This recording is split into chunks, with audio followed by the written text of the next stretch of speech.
Good afternoon, viewers, and welcome to this event, which is brought to you by the Rivers State Chapter of the Institute of Chartered Secretaries and Administrators of Nigeria. This is the 7th series of our career navigation event. First of all, let me tell you a bit about ICSAN. The Institute of Chartered Secretaries and Administrators of Nigeria is a leading recognized professional body in Nigeria dedicated to enhancing the status and practice of corporate governance and public administration. The Career Navigation Series is designed to provide mentorship and motivation for career excellence through the power of storytelling. The series showcases reputable chartered secretaries and governance professionals who have risen to significance and are willing to share their experiences, achievements, challenges, personal insights, and life stories to mentor and motivate their entry-level and mid-level chartered secretaries. In today's edition, we shall take a deep dive into the extraordinary journey of Mrs Abiola Laseinde FCIS, a distinguished corporate governance professional. So let's get started. First of all, an introduction of our guest. Mrs. Abiola Laseinde FCIS is a lawyer, an IT enthusiast, and a governance professional with over 20 years of experience garnered from different industries in Nigeria. With a stint in Dubai, UAE, she is a certified IFC corporate governance trainer and a member of the UK Institute of Leadership and Management.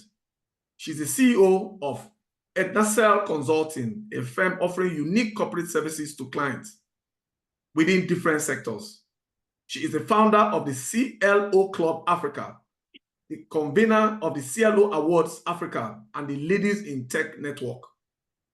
These are strategic platforms where she collaborates with other stakeholders in driving the agenda for the digital transformation of Africa.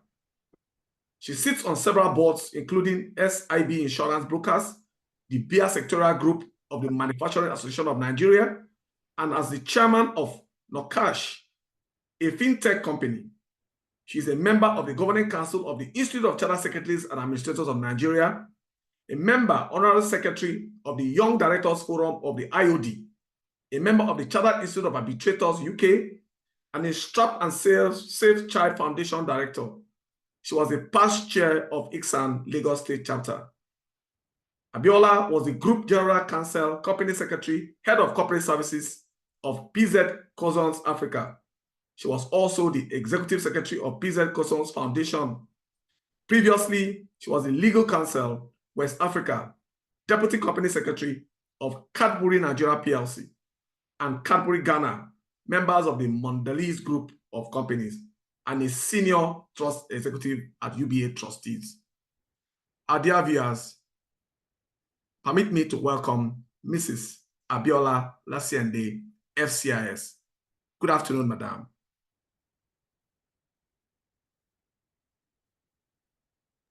Good afternoon, my dearest colleague and those who are out there. It's such a great delight to be here. Thank you so much for having me. You're welcome. Without much ado, please, we've read your profile, quite impressive, but tell us who you are. Who is Mrs. Abiola Laseinde FCIS in your own words? Tell us who you are. I would say I am a woman who is very passionate about people. I'm very passionate about capacity development. I love to have people around, and I love a platform where I can add value to agenda, to narratives, to discussion, and also derive value from the same. I'm very big on people. I think I was just wired up like that because I came from a background where there was never a quiet moment at home. My mom made us, let me say, servants of people. It was such an unusual family life. So I would wake up or rather I'll come back from school, open my room and find two people on my bed, and I have to just go somewhere else to sort myself out. And these two people, I will still have to look for them, sometimes complete strangers, sometimes family members. And my mom would say, you are even blessed that you have people in your life. So I grew up just being big on people. So my world revolves around people a lot. And for me, ultimately, right, I believe God is about people. So I'm just taking that model on. Thank you. Amazing, amazing. That's a very wonderful intro. Thank you so much. So what sparked your interest in corporate governance? You know, and how did you begin your career in this field? I mean, there were so many things you could have done. So what was it? What was that moment? I think very early in my career, with the background of law, I knew I wanted to do corporate law.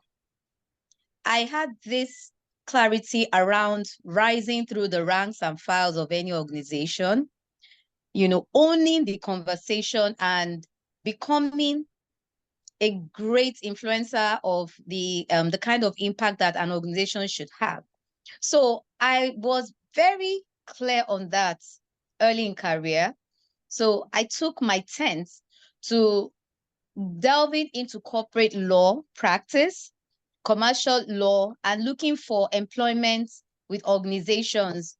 And I was very, very, very, very fortunate to have started my career with organizations that were looking for people that could add to the governance structure.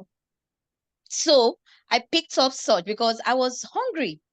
I wanted to add value to any organization. And in fact, at some point, right, you asked me why I'm so passionate about an organization. I would say, if I'm not passionate about what I'm handling right now, then I should just go home and sleep.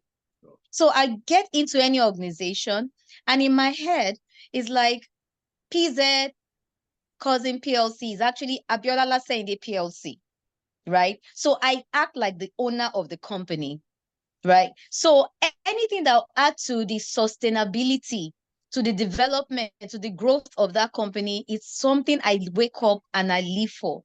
And I just realized that I was following a trajectory of governance without even knowing it. So when I realized that, I decided to go for further training. And that was how I picked up the ICSAN certification training early. That was almost like let me say 17 years ago. And I went through the certification and I realized that, yes, there was an alignment of my purpose with the ideals and the values that ICSAN stood for. And it became a way of life for me. Wow, wow. Fantastic. That's Thank you.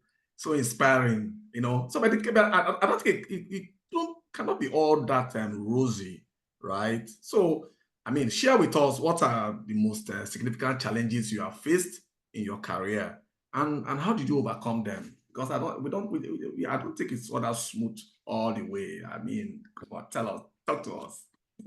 You're right. You're right. And as you're talking, I just remembered that I actually took my 18 or 12-month-old baby to Wow. classes when I was studying for ICSAN because of that determination. And my family felt that I was doing too much because I was hungry for knowledge. While doing ICSAN, you see me at conferences that I even had to use my money, self-funded activities to just help my development, right? So I had to find a way to balance work, family, and my career aspirations. So it's not always rosy. I remember those days that, you just feel like you should abandon the courses or you should just leave everything, especially when you get overwhelmed. First, as a young mother, as a wife and a professional who is trying to make a mark, you want to be seen as a value adder. You want to be seen as someone who can impact an organization. That burden was there. That expectation, you live with it every day.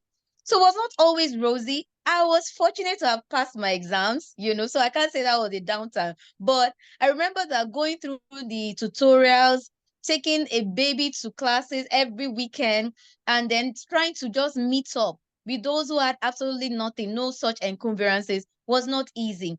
I remember the sleepless nights. I remember sometimes that your leave period, you have to devote to studying and catching up with, academic work. And then getting into the workspace as well. As a junior person, everybody will dump everything on you. But guess what? I turned my own lemon into lemonade, right? Especially when you have my kind of personality, you're there, you want to do everything. You want to learn as much as you are. You're inviting those who are looking at you to heap more on you, right? So sometimes I will go to the bathroom, I will cry that, the workload is heavy. Then I will go out of the bathroom, clean my face, put my powder on, and step out, and then go back to my desk and start working hard, do overnight work sometimes. Sometimes you see me, hiding somewhere at home just to be able to finish a task, because people have seen the capacity in you that, since she likes work, let's just give her more. But guess what? These challenges now turned out to be the things that had stretched my capacity to do more, the things that had helped me to grow really fast. So I was not very comfortable with them when they were happening to me. But when I was coming through the process and I settled in, I realized that those activities and the tasks that were, dumped on me actually made me grow fast. So I became a better professional. So those challenges later became what I would say, the things that really helped me to grow fast. Wow, thank you so much. That was quite enlightening, and we all know that the exam qualification is not an easy journey. Those of us who have passed through that journey, is quite challenging, and it requires a lot of hard work. And then looking back, I think that your personality, your background, the way you've painted it, I'm sure those contributed to the courage that you developed in pursuing your dreams. So what advice will you give to young professionals looking to break into this field of corporate governance and compliance? Because a lot we hear it a lot. They are quite confused. So from your experience, what can you say to them? So thank you so much. Fortunately for us, this is a field where you have to be intentional about, right? It's not something you just wake up and you stroll into the class or you stroll into the arena of corporate governance. You have to be intentional. So I want to believe that most of the colleagues and young professionals who are here right now, they're intentional about building a career as strong governance professionals. So my advice would be, please keep at it. Look for mentors, look for opportunities to develop, right? Start small, but grow big. When I started, I never missed most of our activities and, the conferences, the capacity building programs. Like I said at the beginning, I was doing thrift. That's ajo. That's what we call it. Where you put your money in a collection with others. And I named that money, I get my contribution once a year in bulk. And I named it CD money, capacity development money. So I wasn't relying on my company to send me on trainees, or if there were programs for ICSAN and other professional associations. I had it saved somewhere because, when you're young, you may not have the capacity to do everything. I had to forfeit a lot of things. I wasn't traveling early in my career. I wasn't going on summer. I will use my leave allowance, Christmas bonus. I will go and put it somewhere to say, look, I want to develop myself. And I'll see friends who will go abroad. I'm like, that's not my focus right now. I want to be strong and I want to be very, very, very grounded. So I started that, and that's been how many years? It's become a part of me now. My 15,000 has grown to 50,000, where I put aside every month with about 10 other people. And once in a year, you get that, something as simple as that. And then second thing is that you do not wrap your life around a job. As a young professional, right? You work very hard. You love your job 100%. But guess what? That job is not you. Is adding value to you, and you should be able to derive value from it that you can translate to other platforms. So I love everything, because any job I don't like, I walk away from it. I was really blessed.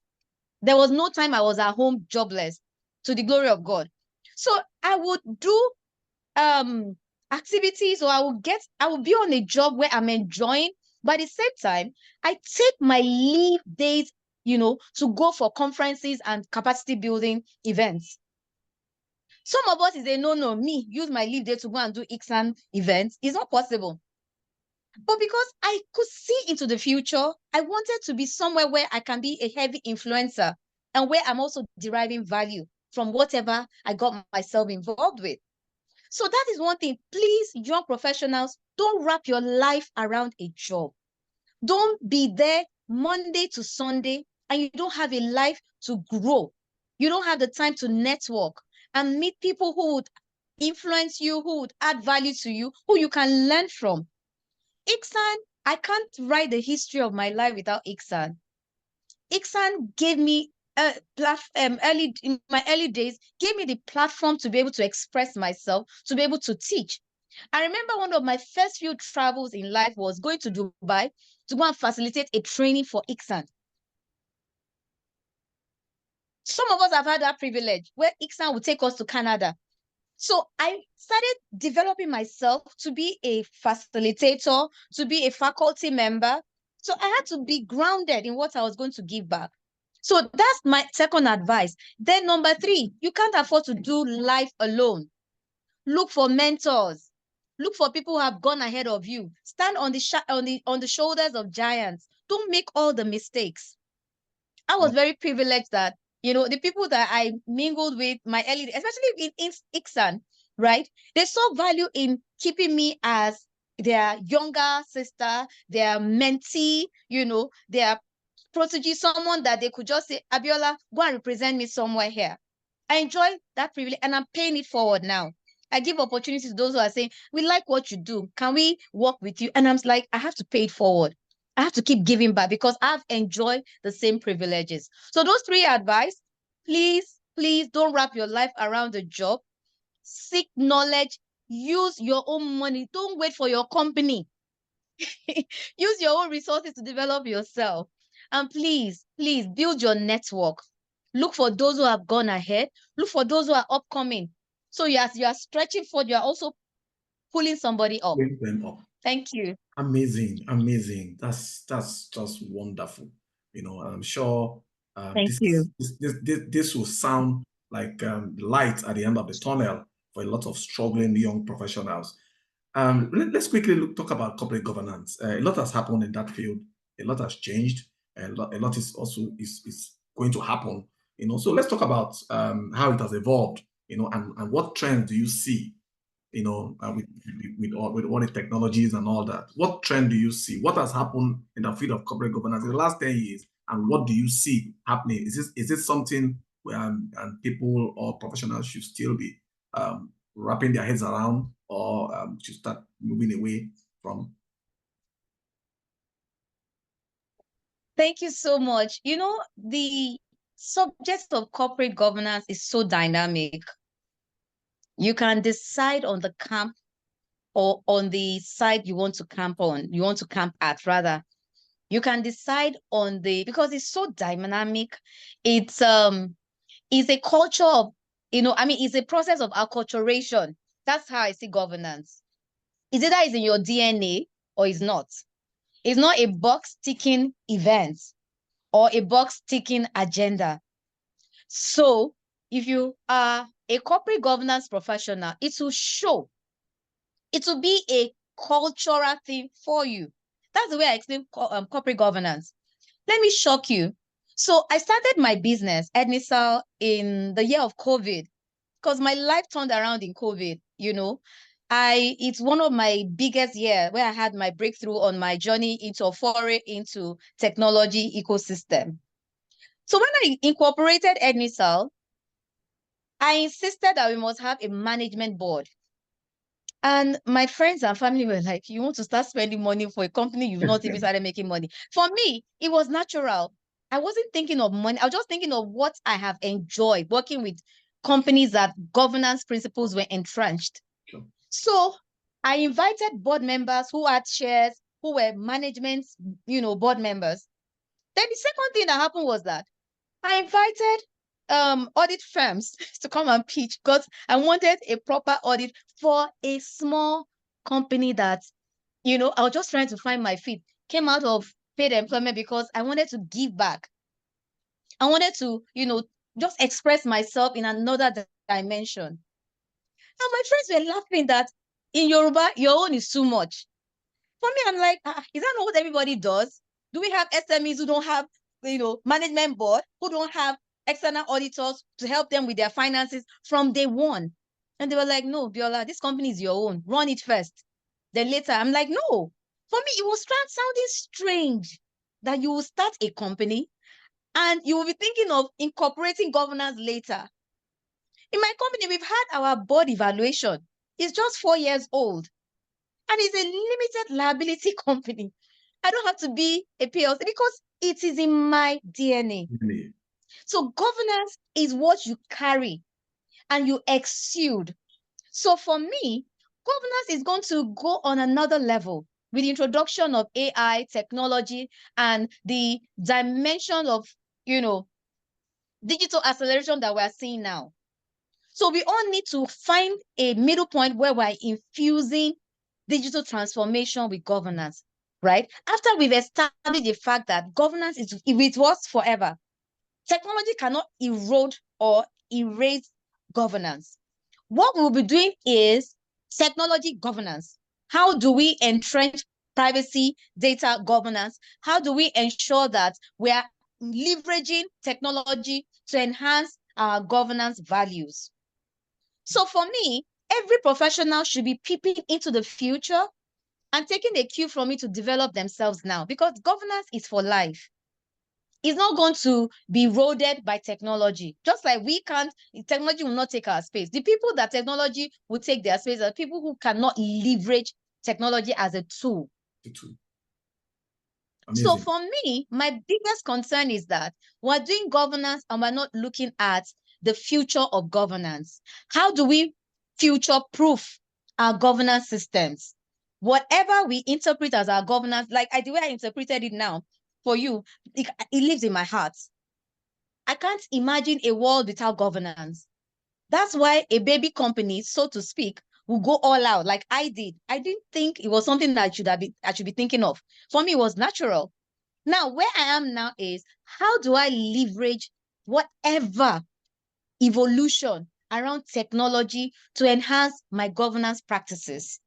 So those are the kind of conversations we should be having and be putting forward there. Future-proof your business, future-proof your governance initiative, future-proof your governance learning.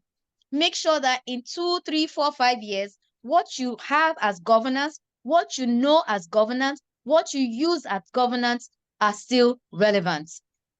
Thank you. Thank you so much for your frankness. And it's quite interesting.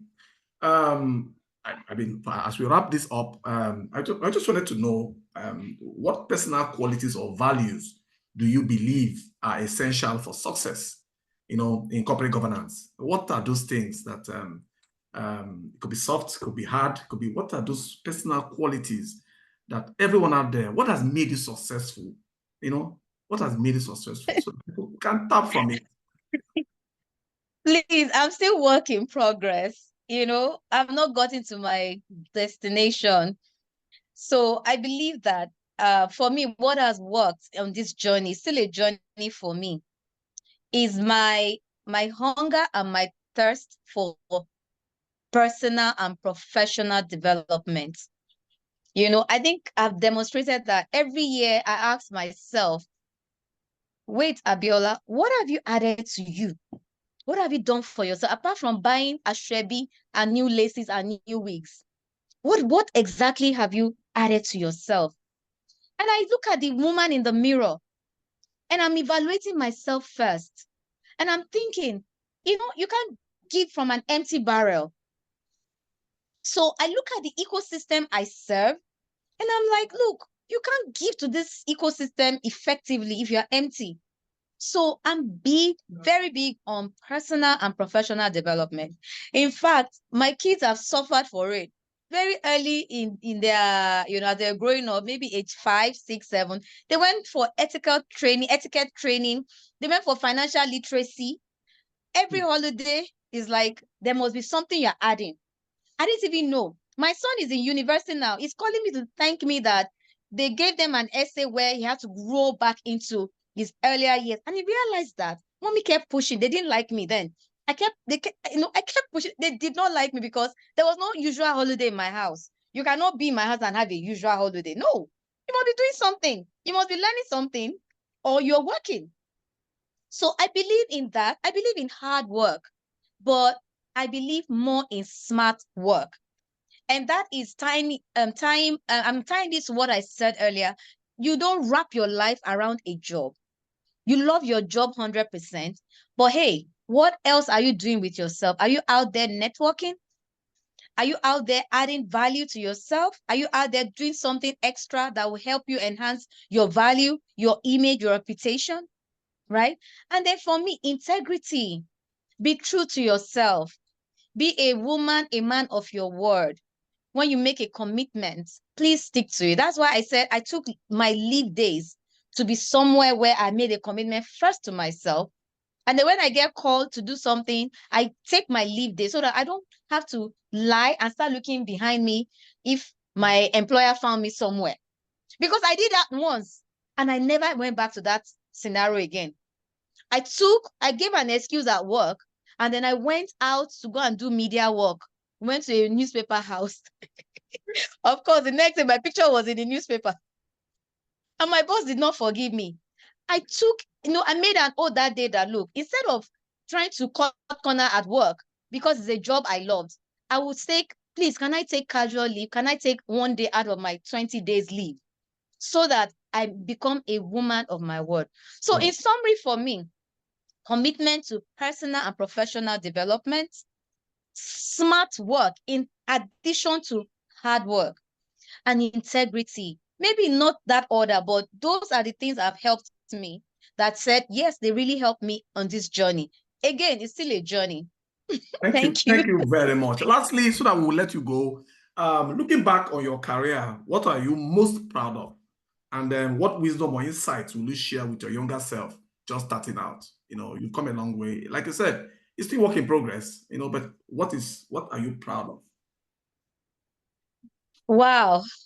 There's so many things I'm proud of because I've had the privilege of working with beautiful companies where I acted and felt like an owner. And I was given the opportunity to act like an owner and express myself and add value. But one of my biggest